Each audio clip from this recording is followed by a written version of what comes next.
Hi family, namaste, assalamu alaikum, shalom.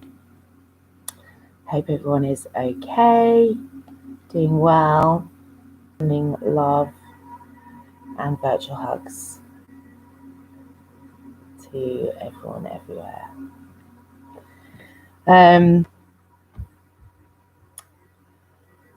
So what's been going on today? Well, let me tell you. And first of all, I'm going to read this thing. I did share a bit of it yesterday, and I have shared it before, but it's just, I think it's just great. It's Charlie Chaplin's speech, final speech from a film called The Great Dictator from 1940.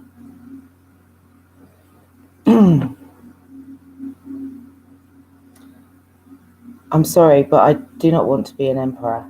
That's not my business. I do not want to rule or conquer anyone. I should like to help everyone if possible. Jew, Gentile, black man, white. We all want to help one another. Human beings are like that. We want to live by each other's happiness, not by each other's misery. We don't want to hate and despise one another. And this world has room for everyone, and the good earth is rich and can provide for everyone. The way of life can be free and beautiful, but we have lost the way.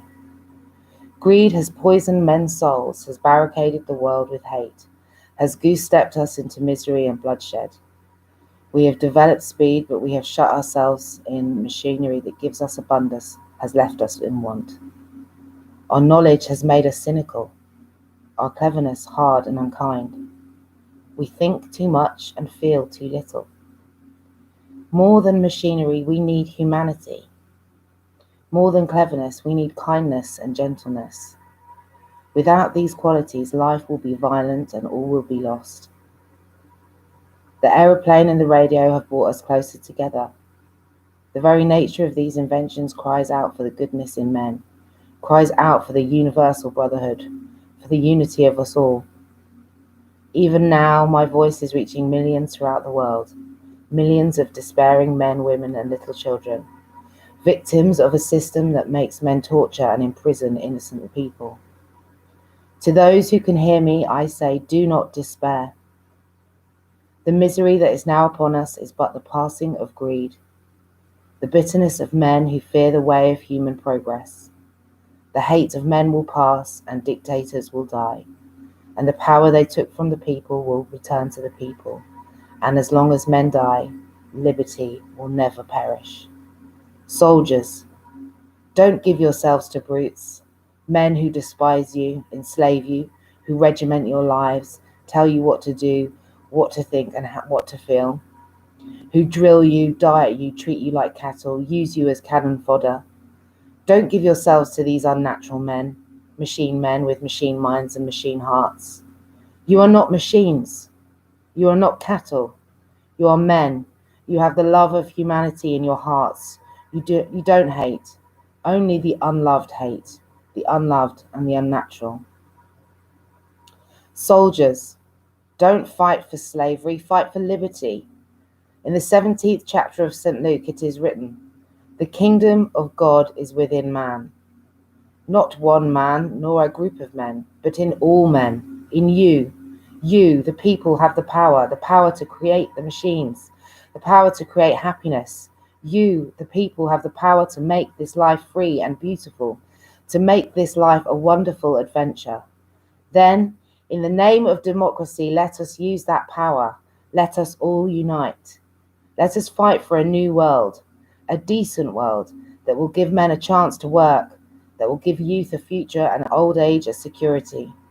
By the promise of these things, brutes have risen to power, but they lie. They do not fulfill that promise. They never will. Dictators free themselves, but they enslave the people. Now let us fight to fulfill that promise. Let us fight to free the world, to do away with national barriers, to do away with greed, with hate and intolerance. Let us fight for a world of reason, a world where science and progress will lead to all men's happiness. Soldiers, In the name of democracy, let us all unite. Not much different now. Do you know what I mean? That was written in 1940. So, on that note, let me tell. First of all, I've got a story to tell you. So today, we got a random phone call from my mum's. She's got a Motability car because she's disabled, so I'm the driver. So got a random phone call from the company saying, we've just received a claim against the vehicle, right? I was like, what? Because obviously, when I've in a couple of instances once where I knocked a deer jumped out at me, so it hit the wing mirror, and something reversed into the back of me. That's it, and I phoned straight away. So I was like, what is this now? And so I spoke to the guy. I was like, just what explain this to me. And it was like, so yesterday they received this letter, and it wasn't like how a normal claim would come through anyway, because normally, obviously, if an incident had happened, the two parties would exchange details and then phone calls would be made, whatever, to make the claim. But it wasn't. It was from a solicitor, right? And it would, wait for it, it was for something a year ago. I was like, straight off, I was like, that's fraud straight away. I was like, firstly, I would have phoned at the time if there was something. Secondly, it's a year later and they're only just putting this in.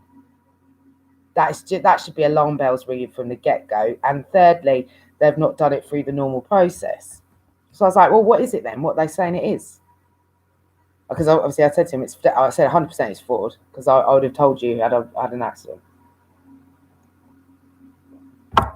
And he was like, oh, it doesn't say. I was like, is that not weird? He was like, well, yeah, it is weird. And I said, well, what does it say? And it said, all it was the registration and a name of the person. I was like, that's so odd, isn't it not? And he was like, yeah, it is. I'm going to look into this. I was like, the name sounded familiar to me. And it's quite a recognisable name. It's quite a unique name. And then, do you know what? It clicked. That's my ex's old boss. So either my ex has done this as because obviously there's no route into to contact me, because I'm on to get at me. It's got no way of getting at me. And so either he's done some forging nonsense, faking a letter to the company, because he knows the car I drive and he's driven it without a license, so he knows all the details. Yeah. And he's used his old boss's name, or he's even got his old boss. I can't believe he would have got his old boss to do it for him. Doesn't sound like him. But either way, it's fraudulent. And this old boss I met once in 2016 at a party for about an hour, because I was pregnant at the time. And just the lengths these guys will go to get at me for no fucking reason other than me talking about exposing their behaviour, their narcissistic behaviour. But, it's fraud anyway, so don't matter. I think I might have even been in there was a few months at that time last year where I was in a courtesy car, actually. So that my car would have been in a repair shop, so it wouldn't have even been on the road. Shame, isn't it? So that was the excitement of today. Yet another attack. Quelle surprise.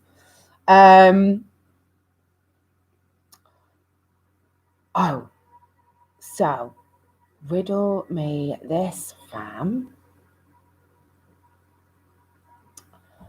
I'm going to read you, and this is for the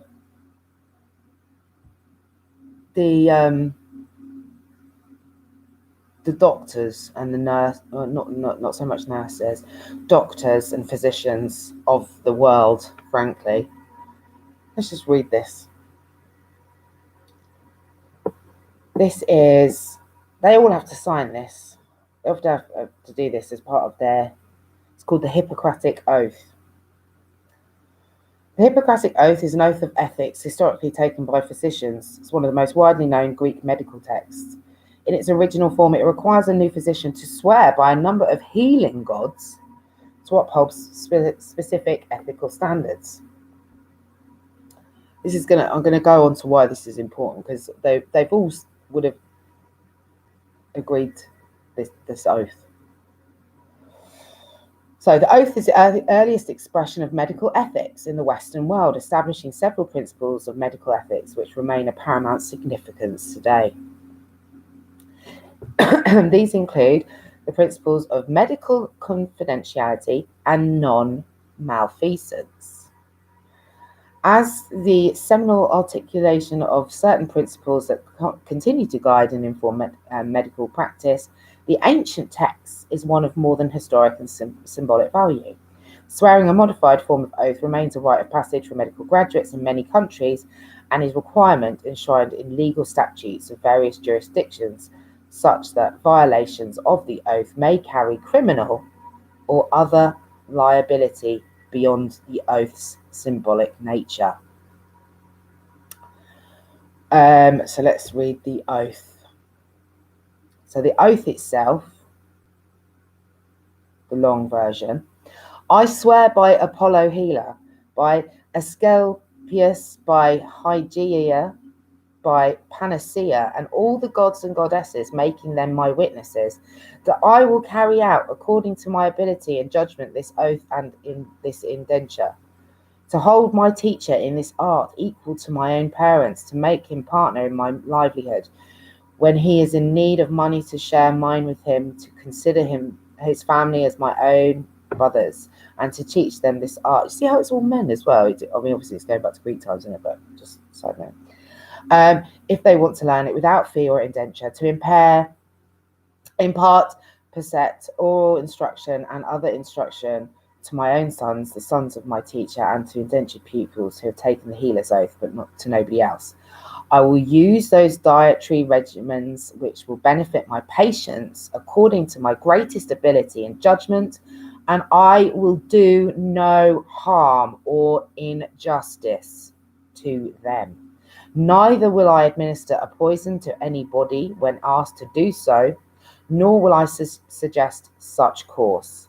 Similarly, I will not give to a woman a pessary to cause an abortion, but I will keep pure and holy both my life and my art.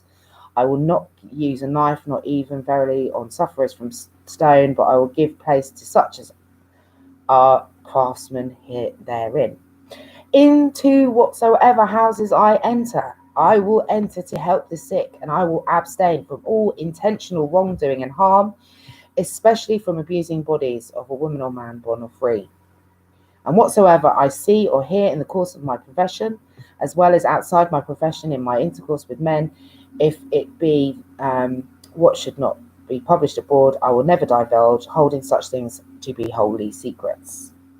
Now, if I carry out this oath and break it not, may I gain forever reputation among all men for my life and for my art. But if I break it and forswear myself, may the opposite befall me. So the most important there is that they're supposed to be giving the best. They're not supposed to cause harm, and they're supposed to be giving you the best health advice, right? And the best option, right? Why then, going on from yesterday, why then is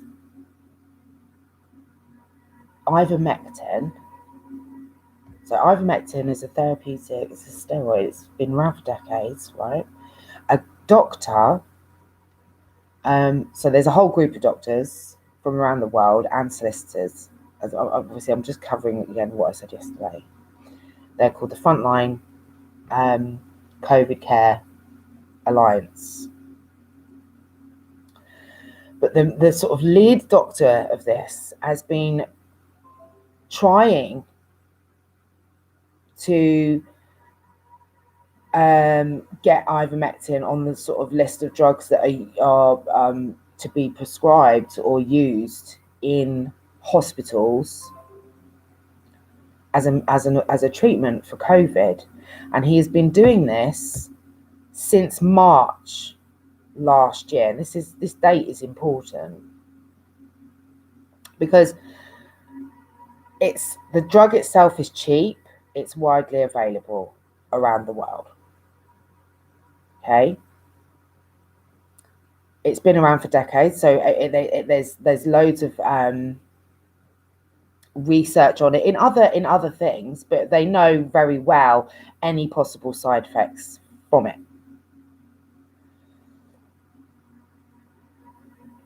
And they've obviously since, in different parts and different places, it has been used, and so they have got cases, a strong evidential backing for its use, because it dramatically reduces mortality rate to 0.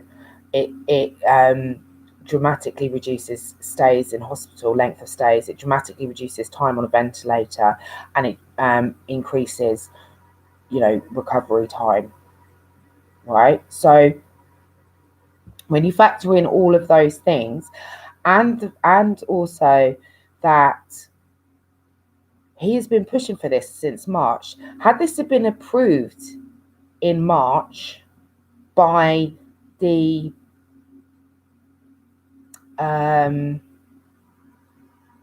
drug aid, FDA, WHO, MHRA, or whatever it is over here, all the regulatory boards, the ones that are putting out the guidelines on COVID care, right? If that had been used from the second that he went to the Senate to beg and plead for it to be used, and has been begging and pleading for it to be used widely since, how many lives would have been saved? Well, all of them, because it's widely available and cheap, right? So why, the question then becomes, why wouldn't they? And it's because, unfortunately, as the video shows, if you'd watched it, that the WHO, MHRA, FDA, all of these places are money motivated, and money talks. And as simple as it gets, all of them are putting profit before people, and then that trickles down to, obviously, they're the ones that are pushing the vaccines, and let's not forget they're incentivized to do so, because these big pharma companies and certain individuals are the ones that fund their organizations or their research. So they need that money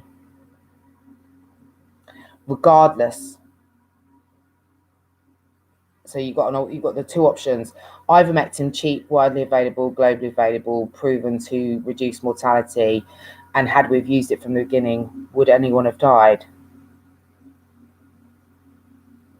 Because every case that it's been used on they haven't died. But there's no financial incentive there. There's no financial incentive.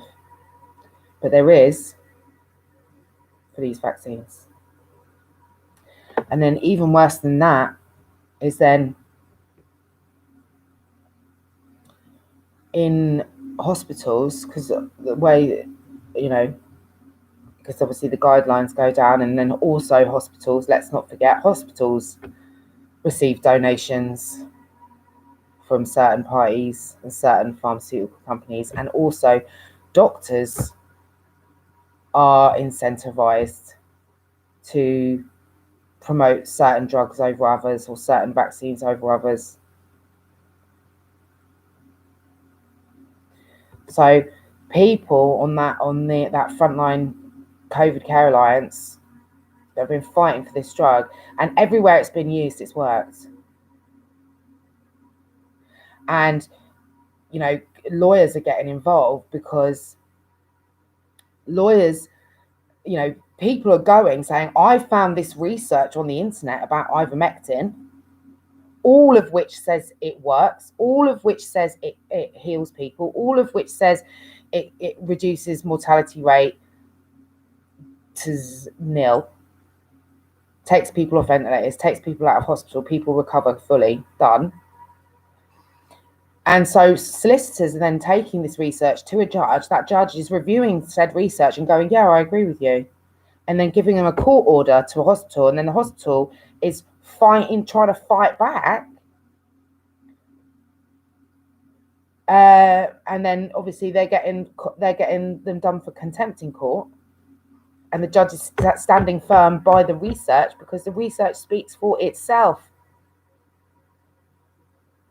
And then they're getting these court orders. But the fact that you have to get a fucking court order to get a drug that is actually going to cure your family member or friend, because it is solely money motivated. And this is where it goes back to the Hippocratic Oath. And everyone has to sign that. Everyone has to agree to that when they become a doctor.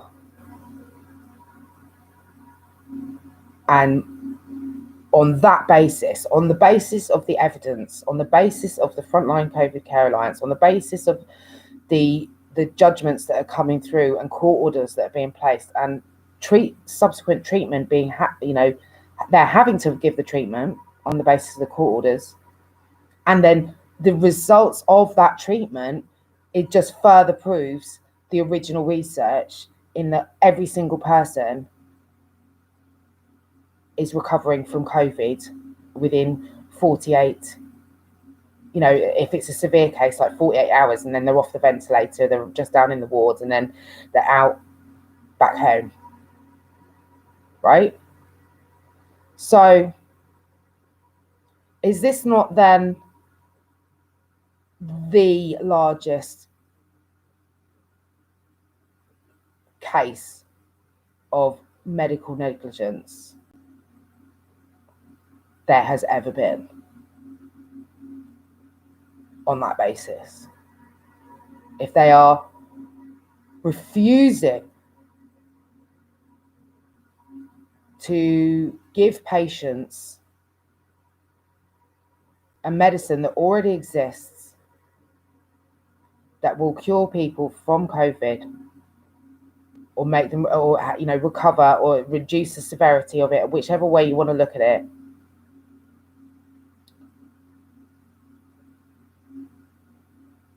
and they are choosing not to give it, and instead choosing money. Surely that is got to be, that is going against their oath. That's medical negligence, because you're not giving the patient the best care. You're not giving them all the options, and you're actually, in fact, actively preventing that best treatment and delaying that best treatment, and people are dying as a result of that, and have been since the doctor that did that Senate hearing in March last year. So how many people have died around the world since then? Lawyers, lawyer up, lawyer yourself up. No win, no fee. No win, no fee. Because they ain't doing their job. They're not providing you with the best care, the best option, as their oath says they should.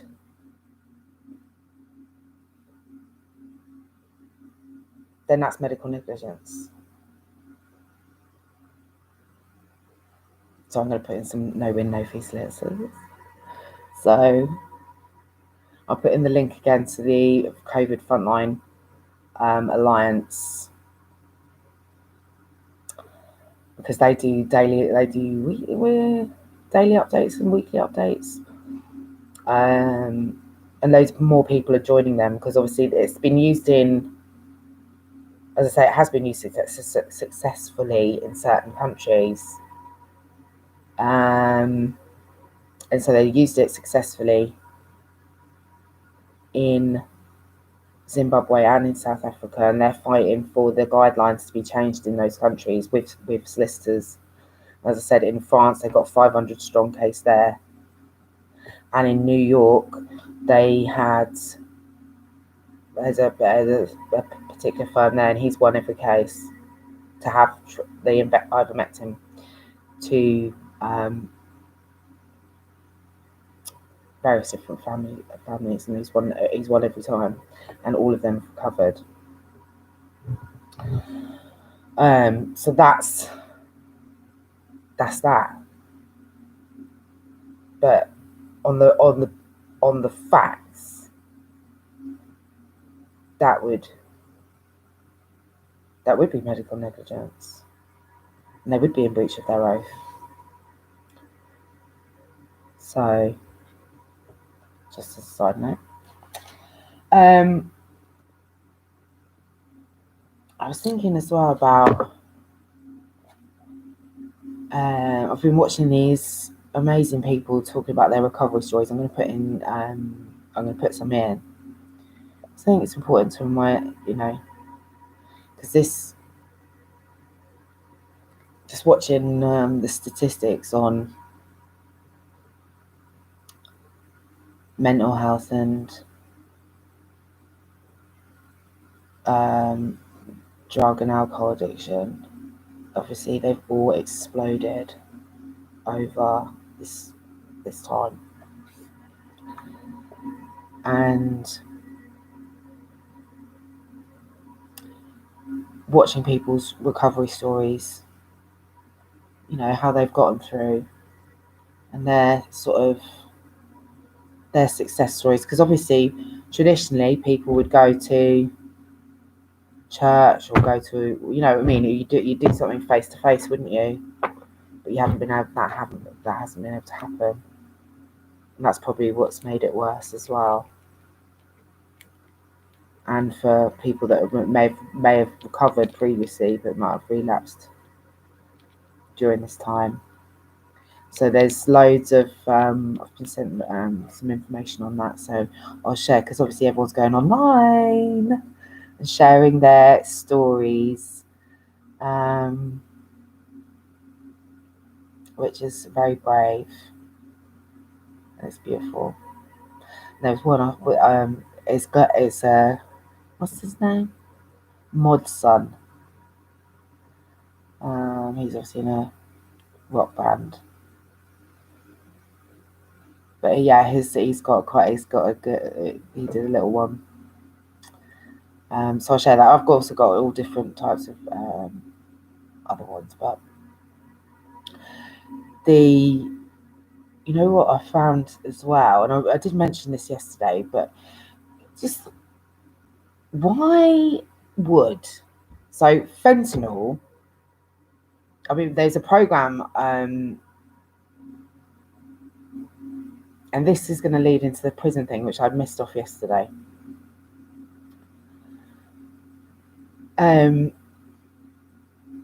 Why would anyone even make that? So fentanyl was created by a company which is a subsidiary of Johnson & Johnson, right? And fentanyl is, from reading about it, the 50 times or more than, which one is it? Oh, it's one of the opioids, isn't it? It's so strong that they're on this video that I watched about this. It's so strong that it was like an FBI agent, and they were like making everyone wear masks and that and gloves, and they were like, it's so, they had a pure gram of it, and it was in a lab. Now we're to like proper biomask up, and they were like, it's that strong that if they didn't, the 1 gram is the equivalent to 50,000 overdoses, 50,000 from 1 pure gram. And obviously, like everything else, why would you create something that dangerous? Why would someone even create that? And a big pharma company, no less. What use has it? Other than to create a drug crisis. You know what I mean? Like, what would it be create? What, I can't find anywhere any logical reason, and I've looked for why something of that strength would be created by a pharmaceutical company.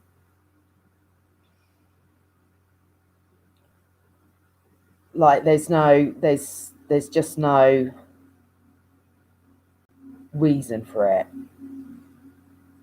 because all of the existing drugs that they already create a fucking epidemic of addiction in not just America, but the same principle applies because it's everywhere, isn't it? But the main question is, why would you even create that? Why would some fucked up scientist even create that? Chemist, by whatever. It's odd.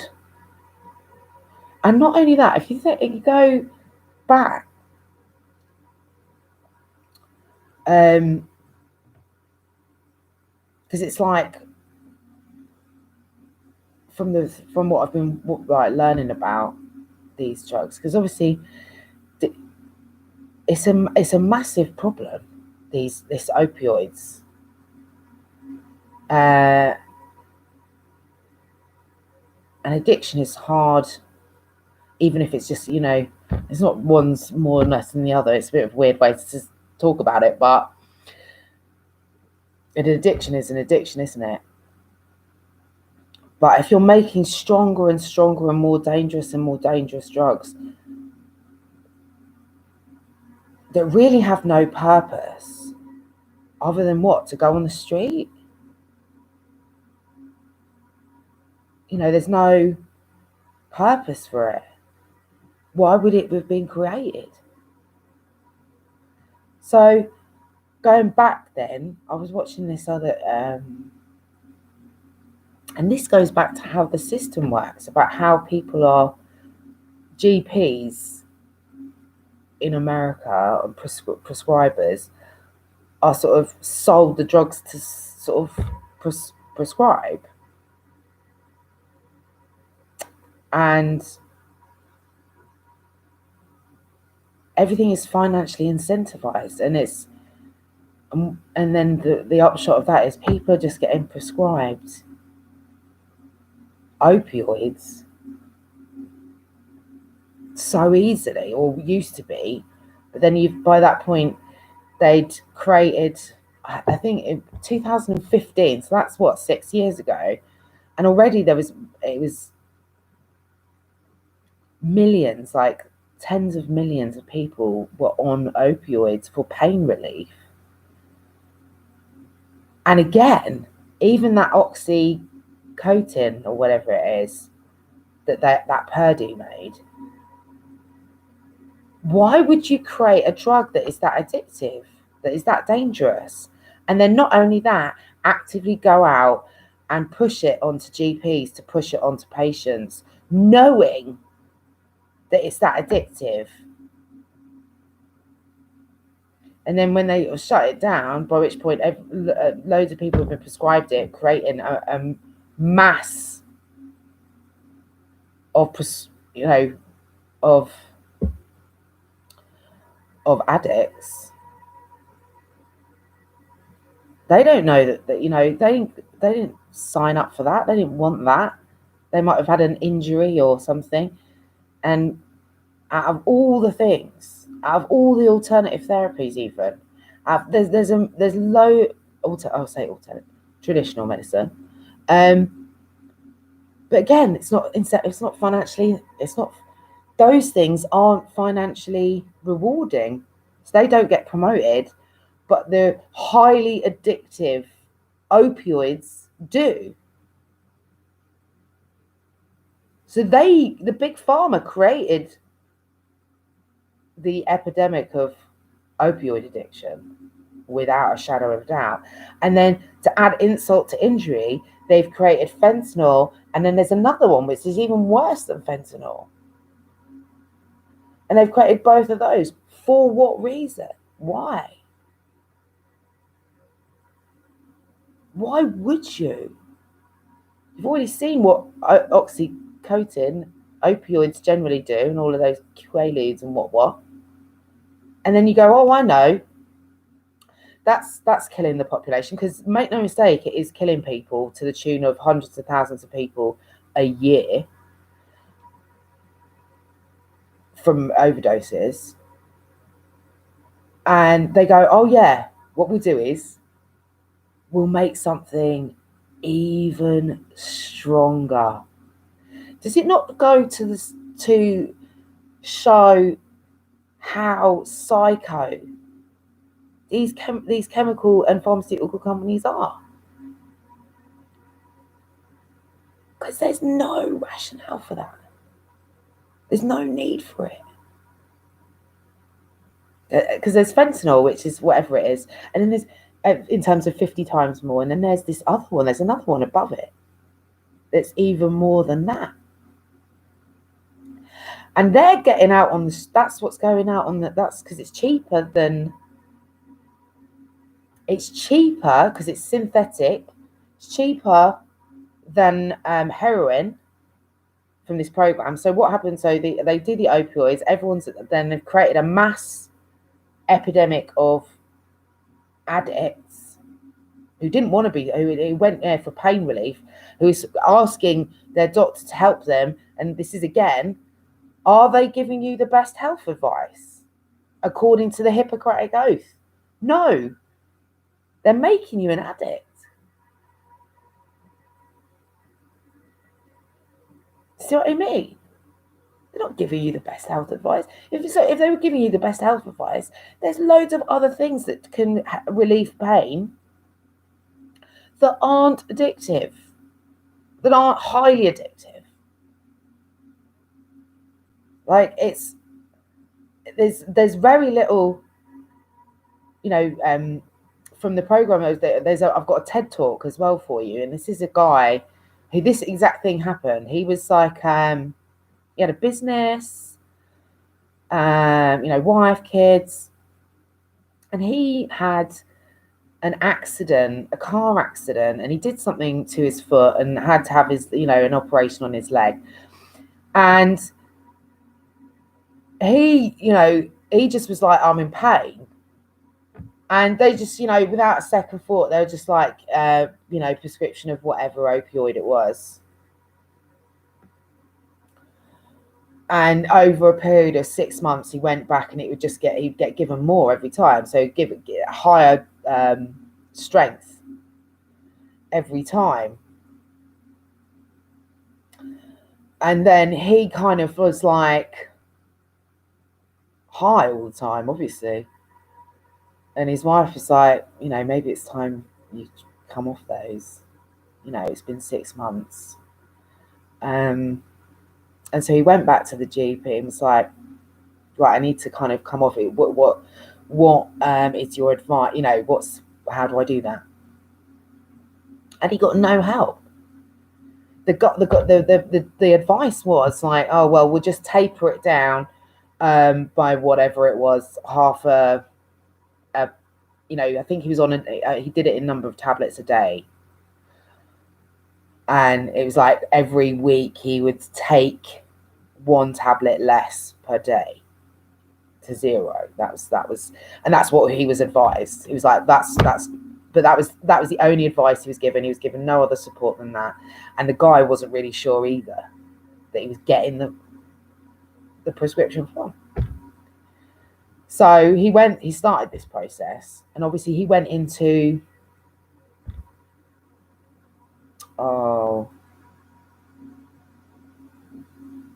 you know what? I can't even think of the words. When you're coming off drugs, I can't think of the word that escapes me. And after a week, and then he started getting sick. He started night sweats. He just insomnia, stomach cramps, vomiting. Like he was in hell. And then he was saying he was emotional. He was crying all the time. They were like phoning up the doctor, like, what? And the doctor's like, well, we don't really have a plan as such for coming off opioids. That's not my job. I just prescribe the drugs, right? This is what this. I just prescribe the highly addictive opioids to the masses, but I don't know how to get off them properly. So that's not my job. That's what he was told. He was like, phone this other doctor. So he phoned round, he phoned everywhere. Nobody was prepared to take ownership of the process of coming off the opioids that everyone is prescribing. So he's kind of left on his own. He's like, right, okay, well, I've done 2 weeks now at this point. I've just got to, because all they kept saying is, well, just maybe go back on them then. That was literally their advice. Like, we don't know how to come off them, so just go back on them then. Literally, every person he spoke to, he was like, I don't want to do that. I don't want to do that anymore. And so he stuck with it. But he said he got to a point, he's like, I want to die. Like, I've never felt so bad in his life. Like, he felt like he was, even though he had his wife there and his kids, but mentally he felt destroyed. He felt like, will that feeling ever end? Will that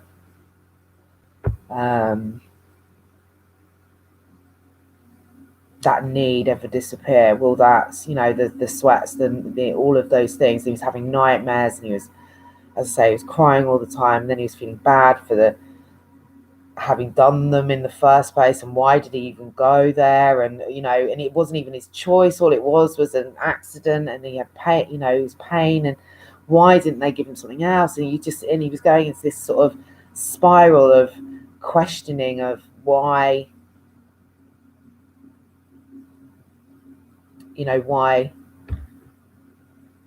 he was in that situation, and why was it so bad, and why couldn't it just and but he stuck to it, even though they went through a process of phoning around and nobody would help. And it was just literally the only advice they were given was go back on them.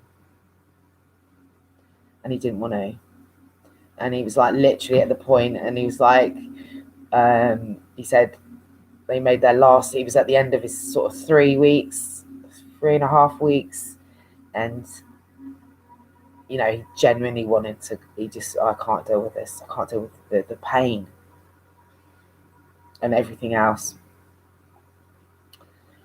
And so he was considering taking it. Because also he hadn't slept in all that time either. And anyway, he went to bed. He was just like on his last legs, like, and he was going to take it. He said he even put the bottle next to his bed. He was going to take one and go to sleep. And he then ended up passing out on his own. And he didn't take it. And then the next day he woke up, and he said that he felt better. It was like something had happened overnight.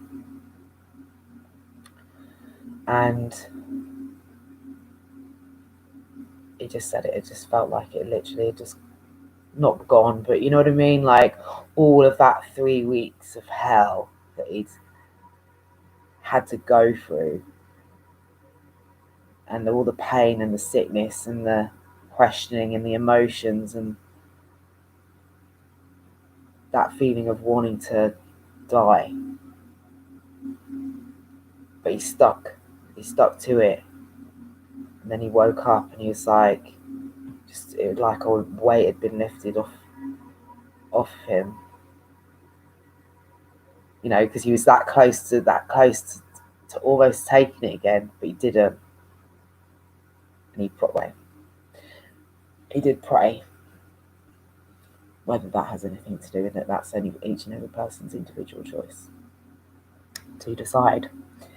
But he woke up, and he's never looked back since. And now he obviously goes around and talks about his addiction, that time, to encourage people and to show that it's not just, it happens to anybody. And with people, when you've got doctors prescribing drugs that are that dangerous, you've really got to question that whole system there.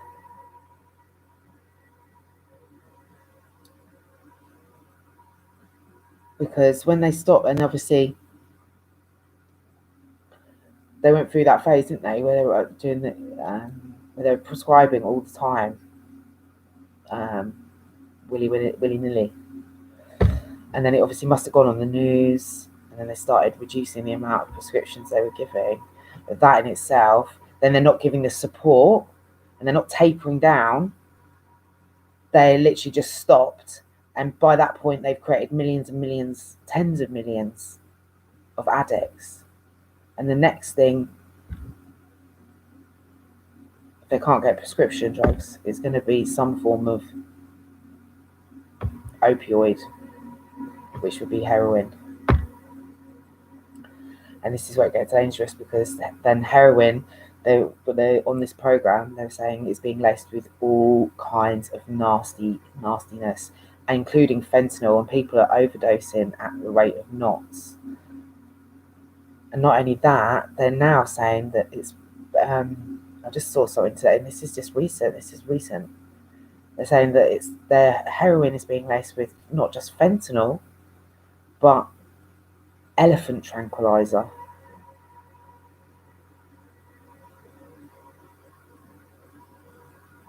And fentanyl, as I say, heroin is bad, it's dangerous enough on its own, let alone mixing something fentanyl, which is how many times stronger and more dangerous and more likely to cause an overdose, and then add in an elephant tranquilizer. This is what they're mixing up and putting out.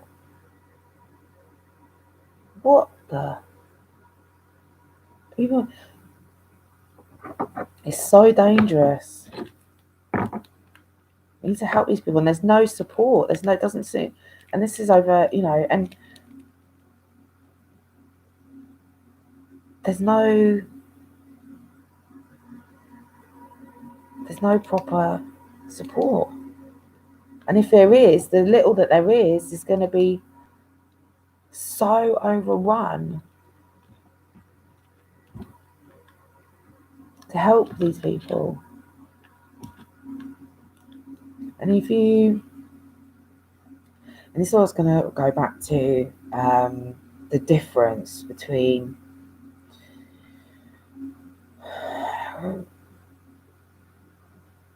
rich and not rich. Because when you've got money,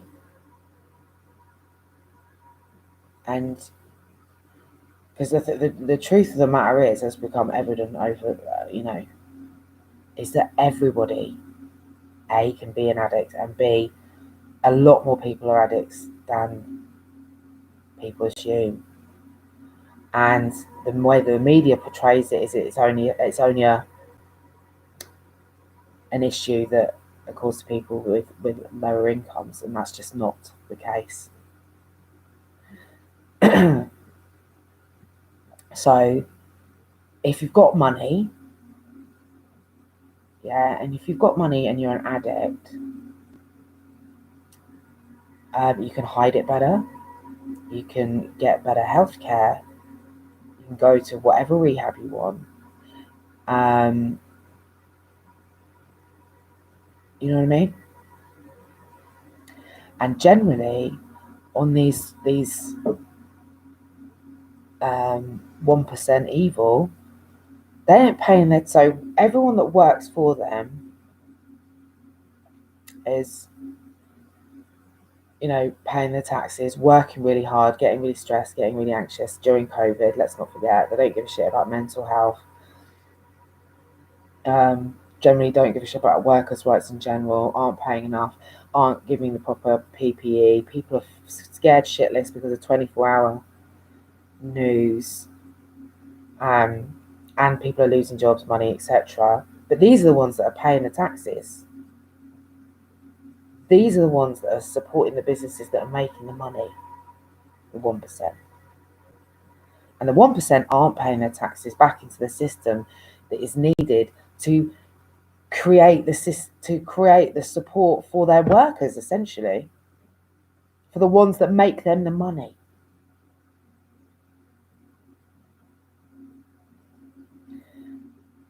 So because there is that deficit, because they aren't paying their way, they want everyone to work for them, make their money for them, steal their ideas. They have all the stress, the childcare issues, etc. And no support, whilst the ones at the top here don't pay no taxes, do the exact same, let's not forget. But it's not talked about, it's not everywhere. It's, they pay people to stay silent. If they do anything criminal, they can get out of it. Because why? Because they got the money to pay for the best solicitors to get them off. Whereas the people that don't have the money don't. And then there's this disparity between the criminalisation of it as well. Because people that are doing the exact same things at the upper end of the scale, different things are happening. Could be the same exact thing. Person with less money, no money, or just the rest of the population, they will be criminalised. They'll be shunned. They'll be shamed. They'll be embarrassed. They'll be put into prison. But this person up here, they'll take themselves off on a 10,000 a week luxury rehab. They'll pay to have somebody get them out of whatever shit show they've created whilst in this drugged up state, which everybody has been in. Not everybody everywhere, but a vast majority. There's way more people that have than haven't across the world statistically. But they get away, they're not paying back into the system to support the workers they use and abuse, and nothing happens to them. How is that fair?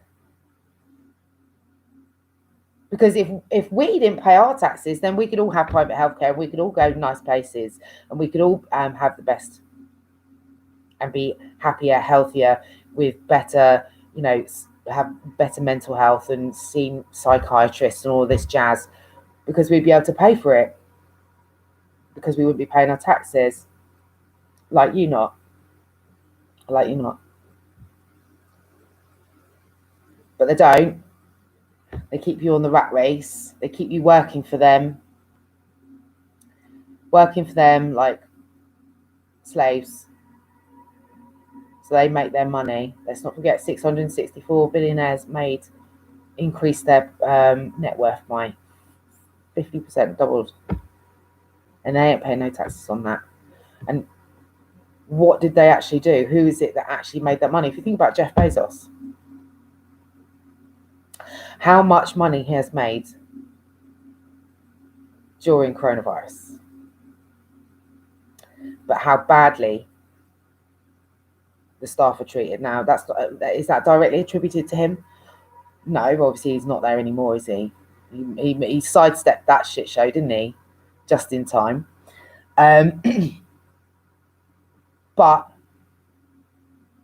it's better than some jobs in terms of pay, but they're still not right in terms of workers' rights at all, because there's that thing where just because two people went to a protest, they got fired, and he won't let them unionize. See what I mean? So he's made all that money. He ain't paying no taxes. Certainly not what he should. Although he's agreed that he would, recently, because of Biden's tax hike. But the fact of the matter is, if they all forget increase in the tax, if they all just paid the actual tax rate that they should, all of that extra money, to the tune of, it's something ridiculous, like $1 trillion around the world.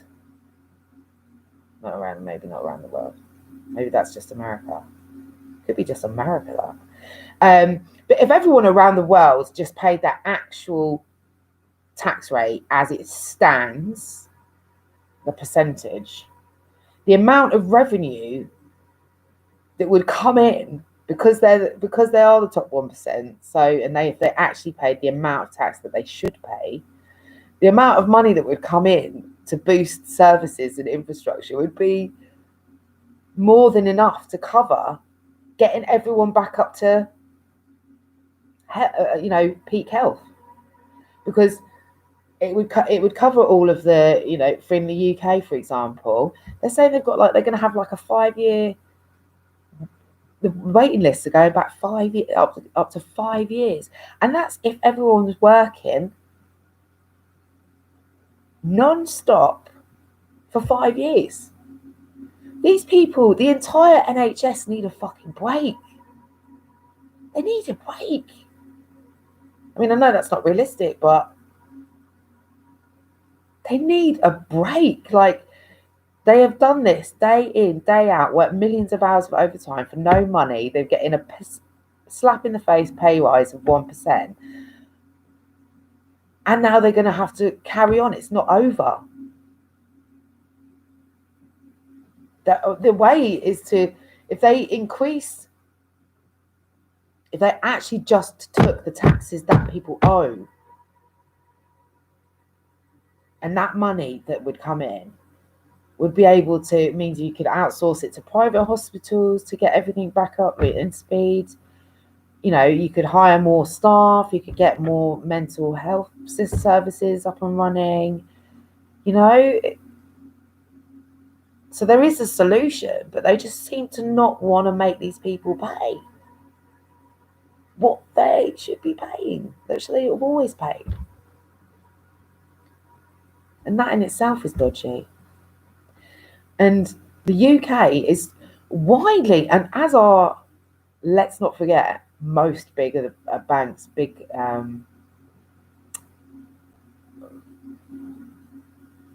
banks. They're all as corrupt as anything, because There was a program on Bloomberg the other day, and it was about how, you know, because of the tax havens and stuff like that, and they're just like gagging for criminal money. They're gagging for it. You know, they're fighting over it. They're fighting over the drug cartels and the mafia money.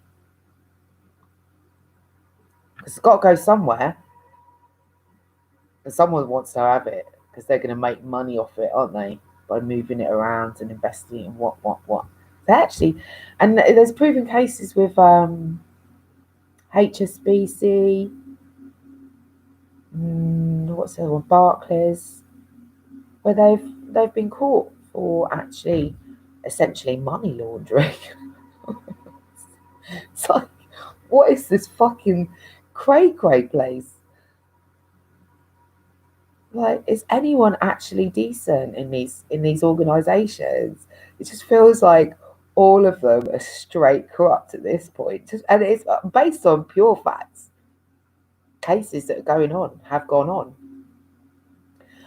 Oh, where's that thing? I've got a video. Oh, this is a good one. So it's called Double Down News, and the title is "The Secret Cabal: How British Colonialisation Never Ended." Oh, preach! This guy, he's actually referencing a book's just been written by a ex-foreign, what is it? Foreign Secretary? That's the title, isn't it? So an ex-foreign secretary has written this book, like a tell-all. And I guess that nobody other than somebody in politics would necessarily buy that book, which actually goes in his favour, because then the mass people wouldn't know those secrets. And what's really fucking interesting is that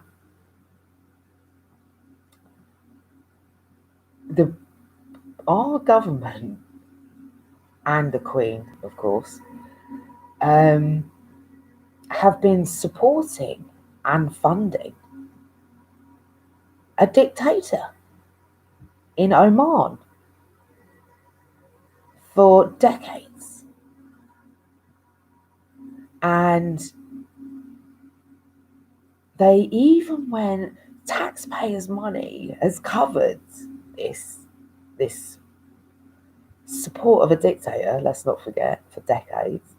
But even more than that, there's a group of, we don't just support him.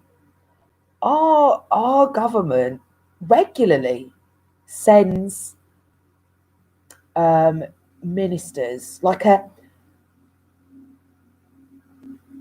team of advisors, to advise him on his dictatorship,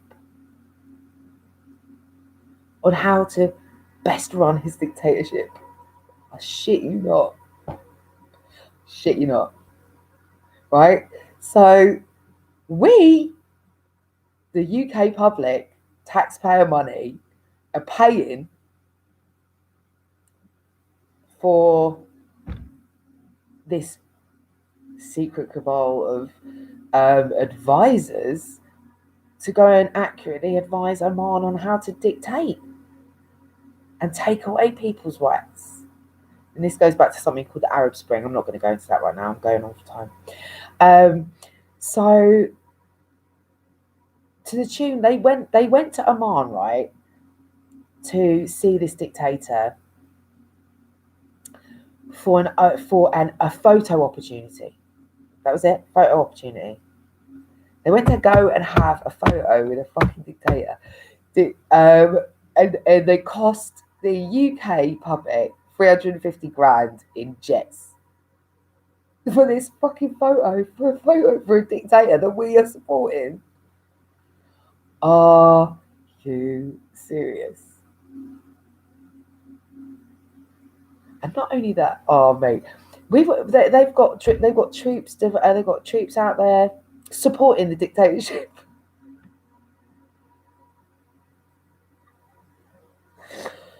Hello, we are officially in the shit show. So, if you want to open your eyes to the insanity that is the British government, oh please do watch. It's just it's beyond, you know, when you like, at first I was like, oh, this is a nightmare. Now it's like, it's a joke though, isn't it? Like someone's gonna, you know, it just feels like someone's gonna come and say, oh, it's all right, 2020 and 2021 is just it was just a nightmare. Well, we're just gonna wake up from it somewhere. But I think we're the ones that all need to wake up. So I love you guys. Sorry I've gone on so long. And that's not even all the stuff. Like, I can't even keep up with the amount of stuff that's being sent me. I swear. It's like info. But I try. So, yeah. Love you guys. Stay strong. Better days coming. And we can get through this. We can. So I will speak to you tomorrow. Love and hugs for another day. It's always been fun.